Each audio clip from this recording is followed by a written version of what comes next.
नमस्कार साथियों। आज मैं वर्ग 7 के SCERT के भूगोल हमारी दुनिया के अंतर्गत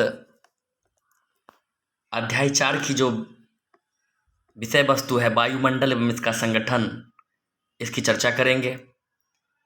ये सेशन बिहार शिक्षक बहाली सहित सभी प्रतियोगी परीक्षाओं के लिए महत्वपूर्ण रहने वाला है। आप अंत तक इस सेशन में बने रहें। साथियों, पहला जो आप देख रहे हैं बॉक्स के अंदर वायुमंडल है। तो पृथ्वी के चारों ओर स्थित वायु का घेरा है जो पृथ्वी की गुरुत्वाकर्षण शक्ति के कारण इससे जुड़ा हुआ है। इसी कारण पृथ्वी के धरातल के पास वायुमंडल की सघनता भी ज़्यादा है। साथियों, तो वायुमंडल क्या है? ये पृथ्वी के चारों ओर जो गैसों का आवरण है वही वायुमंडल है, और इस गैसों के आवरण में पृथ्वी के गुरुत्वाकर्षण का बहुत महत्वपूर्ण योगदान है, क्योंकि गुरुत्वाकर्षण के कारण ही पृथ्वी की सतह पर गैसों की सघनता है, यानी ज़्यादा मात्रा में गैस पाए जाते हैं। आगे बढ़ते हैं साथियों। तो यहाँ पर आप इस तस्वीर में सूरज की किरणों को दिखाया गया है जो पृथ्वी पर आती है और उसके बाद परावर्तित होकर किरणें भी ऊपर की ओर जाती है, इसको दिखाया गया है। आगे बढ़ते हैं साथियों। महत्वपूर्ण बिंदु की तरह जो काम की है उस पर ही चर्चा करेंगे हम। यह है वायुमंडल के कारण ही पृथ्वी पर परावर्तित किरणें पुनः अंतरिक्ष में लौटने में अधिक समय लगाती है, जिससे पृथ्वी के तापमान को रहने योग्य बनता है। अगर ये किरणें पृथ्वी से परावर्तित होकर अंतरिक्ष में लौट जाती तो पृथ्वी इतनी ठंडी हो जाती कि सब कुछ जम जाता।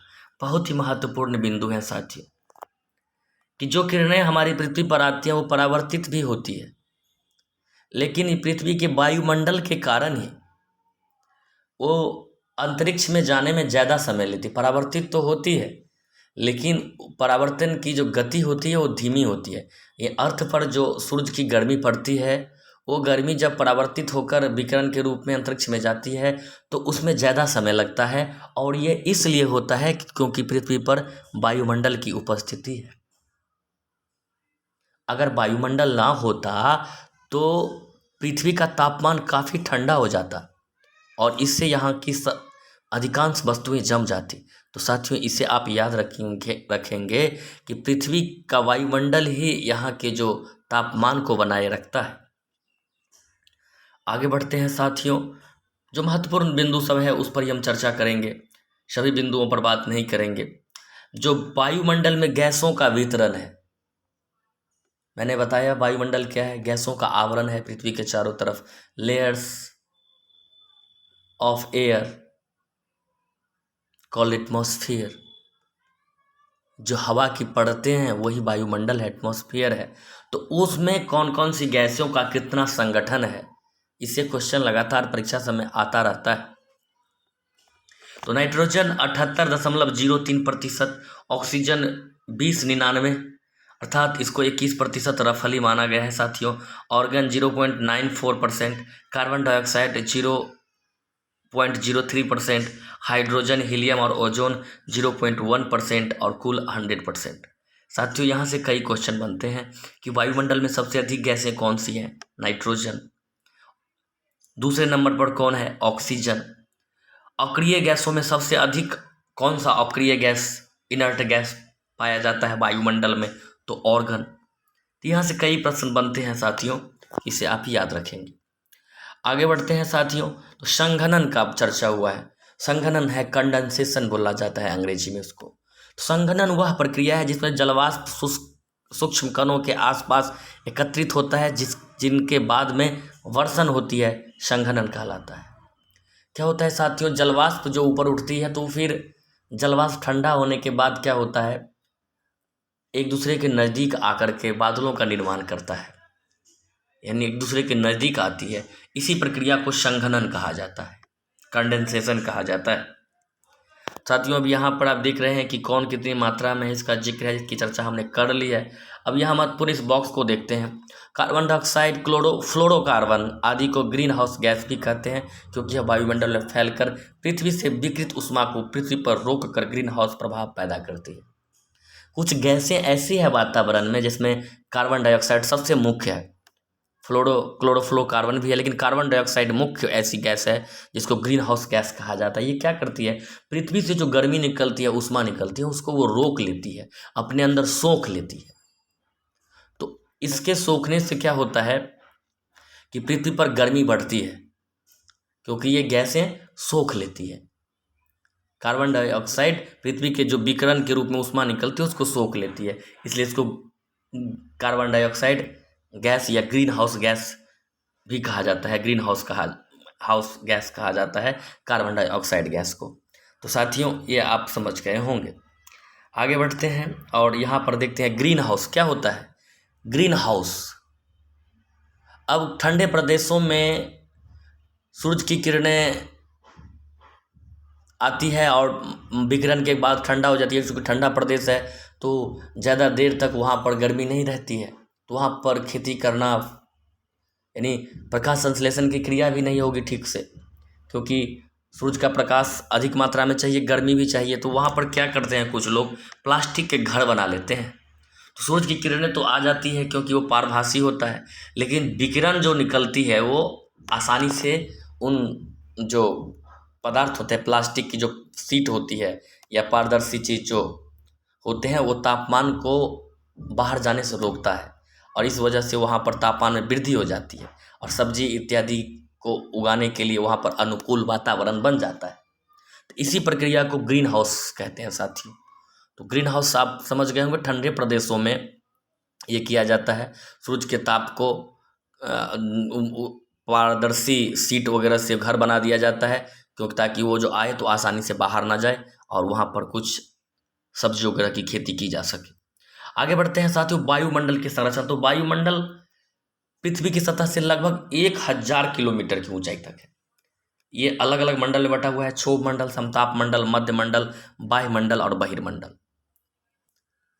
साथियों, ये अलग अलग मंडल है, आप यहाँ तस्वीर में भी देख सकते हैं और इससे संबंधित प्रश्न भी पूछे गए हैं। इसकी चर्चा हम करेंगे अभ्यास प्रश्न में।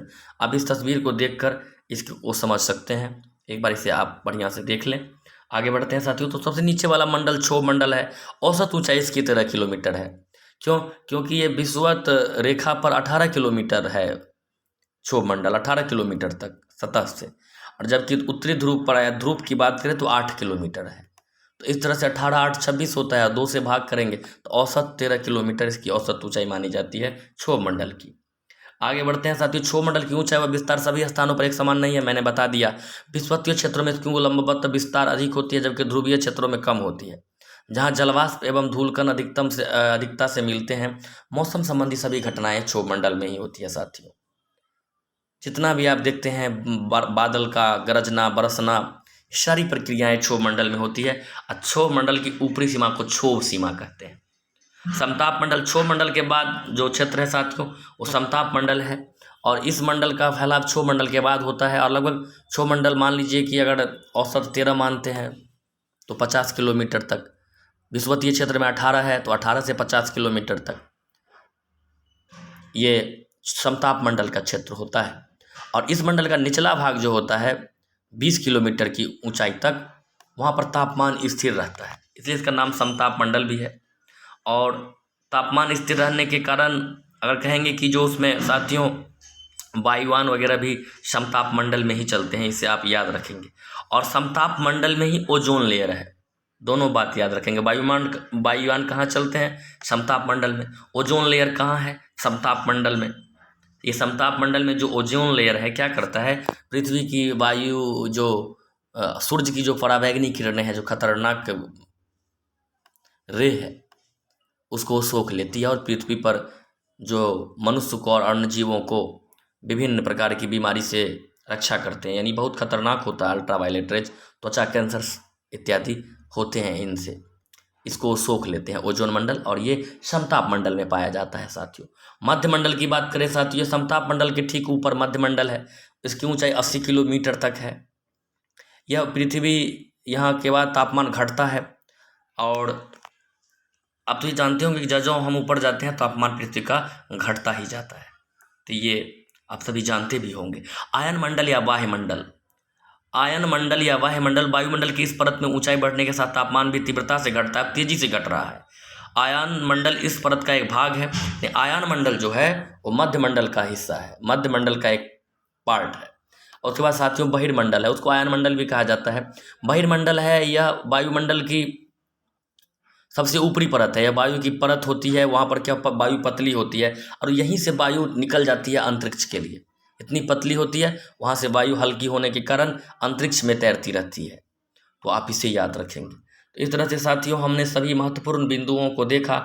अब जो इससे संबंधित प्रश्न है इसकी चर्चा कर लेते हैं। तो पृथ्वी की सतह से ऊपर की ओर जाने पर सांस लेना कठिन होता है, क्योंकि वातावरण में ऑक्सीजन की मात्रा कम हो जाती है। ऑप्शन नंबर घ होगा इसका आंसर। पहले कौन सा भाग गर्म होगा साथियों? जल की सतह, पर्वतीय सतह, वायुमंडलीय सतह। साथियों सबसे पहले पृथ्वी का सतह जो होता है, स्थल की सतह होता है, वही गर्म होता है। अब वायुमंडल में ऑक्सीजन की मात्रा 20.99। वायुमंडल की सबसे पहली परत क्षोभ मंडल। रेडियो तरंगे किस परत से परावर्तित होकर? तो आयन मंडल से परावर्तित होकर रेडियो तरंगे आती हैं। अब समताप मंडल का आरंभ क्षोभ मंडल के बाद होता है। वायुमंडल का फैलाव 450 से 1000 किलोमीटर तक है, यानी 450 किलोमीटर से 1000 किलोमीटर तक है। हल्की गैसें बहिर्मंडल से अंतरिक्ष में तैरती है। वायुमंडल का विस्तार पृथ्वी की सतह से 1000 किलोमीटर की ऊंचाई तक है।